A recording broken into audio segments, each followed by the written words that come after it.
Hello, and welcome to the Darby Creek Diaries. I'm so glad you're here. My name is Gail Thompson, and today I have a special background bowl edition for you.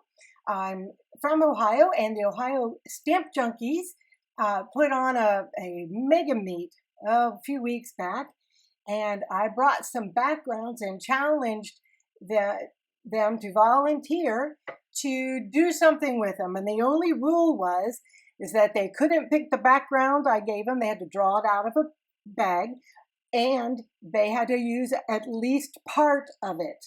They didn't have to use the whole thing, but they had to use at least a big enough piece that we could tell they used it. And they knocked it out of the park. So here we go. Oh, before I forget, there's going to be a drawing of comments, and I'll get into that more later. And also the drawing for the participants, I will tell you here in a little bit. This first one is a Tim Holtz die cut on a metallic background. I'll have things linked below, and I'll probably have to dig some of the names. Anyhow, our first entrant is Sharon Barkaloo, and she did a fabulous job using Tim Holtz's In the Park die and putting a little umbrella with her. And it looks like she took some of the Distress ink and inked over that background and put a little bit of some teals and browns in there to kind of tone it down. And I can't be sure, but it looks like those are Spellbinders flowers, bunch of blooms or something like that. Anyway, it's just gorgeous, and I love the color palette. Next up is Lots of Dots, and all it had was just some yellow ink on it. And Claire Lamb, this is the cutest thing. I don't know where she got the umbrella die cuts. Maybe she can put that in the comments for you. But it's adorable, and it looks like she just did a watercolor background with various blues, and she splattered it. And it's just adorable. I love those die cuts. And that background was going to be a tough one, and I think she did a great job.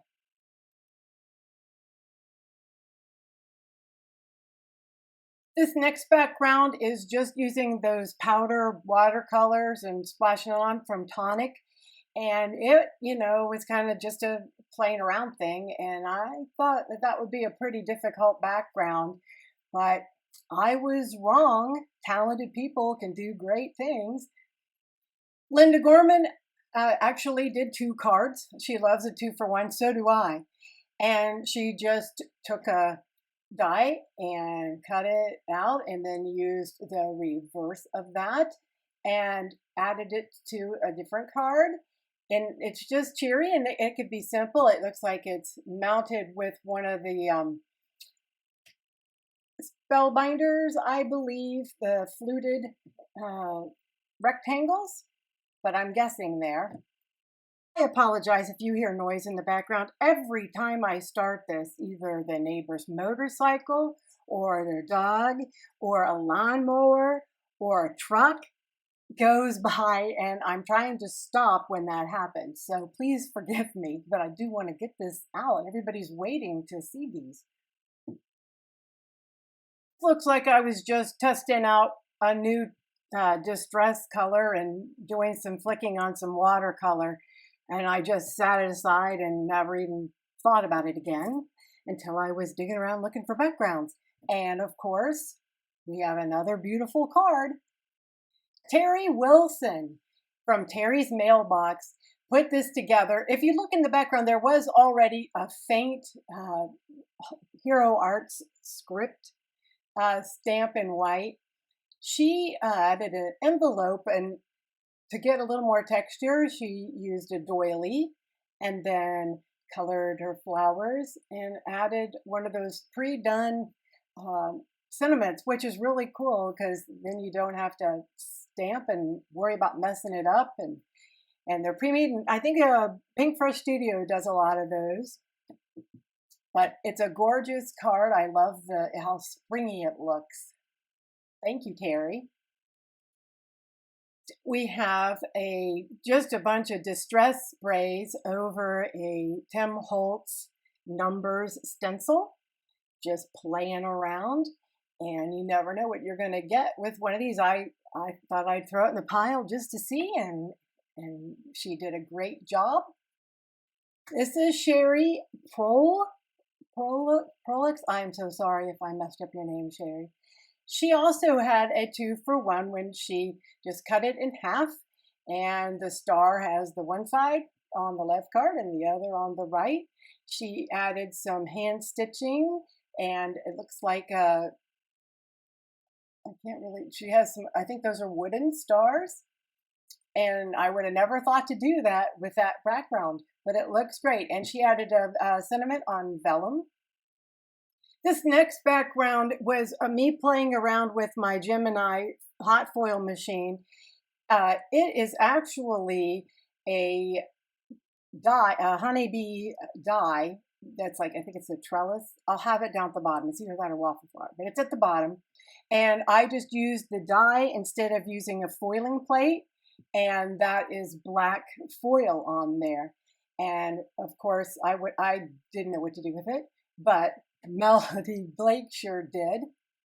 She made a very elegant card using that background and layering it up with some, I believe they're Divinity Designs dies.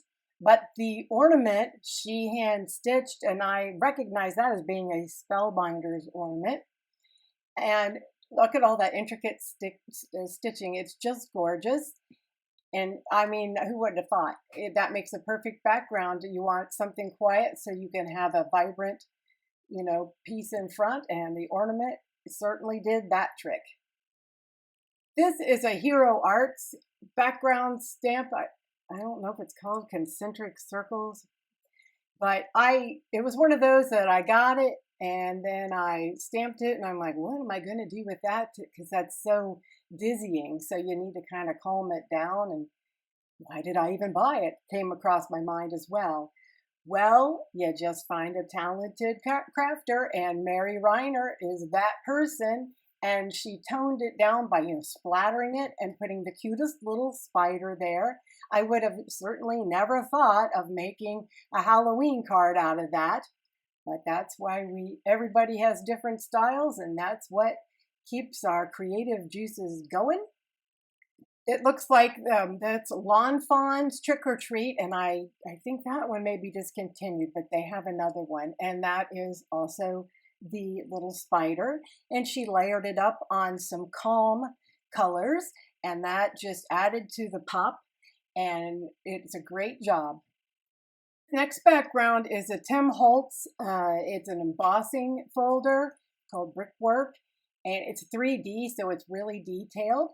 And I just thought I'd throw that in the pile to see what someone would do with it, and here's what Avra did.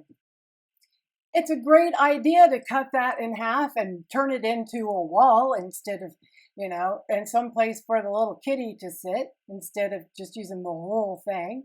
I think that's a great idea. It looks like whitewashed brick. And I'm not sure where the stamps and dies came from, but the little pun hang in there. Very cute. It's adorable. Thank you, Avra. This next background is just, I was playing around with kind of one of my favorite new stamps. It's Bubbles by Tim Holtz, Stampers Anonymous. And I was just stamping in all kinds of different things and tried it on craft, and I set it aside. But Pam Goodwin just turned it into the cutest little card with little shower bubbles. It looks to me like she colored this in with colored pencils, and the little bubbles in the shower, that just goes along so well with that background. Very, very cute. You could put the name in the description or in the comments in case somebody would be interested in that stamp. That would be great. This background is old paper, Distress Oxide spray. It was never a color that I thought I wanted, but then Tim had a live and he enticed me to get it, and it is really neat because it does turn a lot of different colors. Tara did this darling card and matched it up beautifully with the Spellbinder's Bold Blooms. there's kind of a theme of that going through here. I think she may have mixed a set as well with some other things. But anyway, it is just so pretty, and she layered it up on a background die and grounded that to give some contrast between the background and the flowers, and I think it's just beautiful. This is another Holtz folder that we had before, the doily. This was on watercolor paper, and it has a little boo-boo. I think it kind of got messed up during our rain at our meetup, but it looks great as a lacy little tablecloth for this tea party that Christine made. She got so inspired that she has that same folder, and so she made this beautiful card that's also got a frame around it that we learned to make at the Stamp Junkie meetup, and it's just darling, and I'm so glad she was kind enough to send that one as well. Not sure why I did the Lots of Dots folder on brown, and I guess that's probably why I set it aside, but lo and behold, Pat Baker did the cutest little, I'm pretty sure that's lawn fawn, little cookout with little marshmallows, and she splattered the background with a lot of different browns and made a little, I don't know, cave looking kind of a cutout. I've not seen one that's kind of wonky like that. And it's just as cute as it can be, and just puts you in the spirit of fall and those wonderful s'mores. I want to thank all my participants again. I really appreciate you taking the time to join us, and I can't wait for the next Stamp Junkies meetup. But as promised, the winner of our maker drawing for a $20 gift card to Pear Blossom Press is Claire Lamb. I'll be emailing you that certificate right away. Now, if you're a viewer, you can be involved and you can comment, and I'm going to have a giveaway of a nice packet of fall goodies, crafty goodies, and just comment below before 8/21. I'll come back and put the winner's name in the description box on this video, and I'll post it on my Instagram and Facebook as well. And here's all my social media info. I hope you subscribe, like, and of course comment. I have 100+ videos for you to enjoy. I'm going to leave some here. And until next time, bye-bye.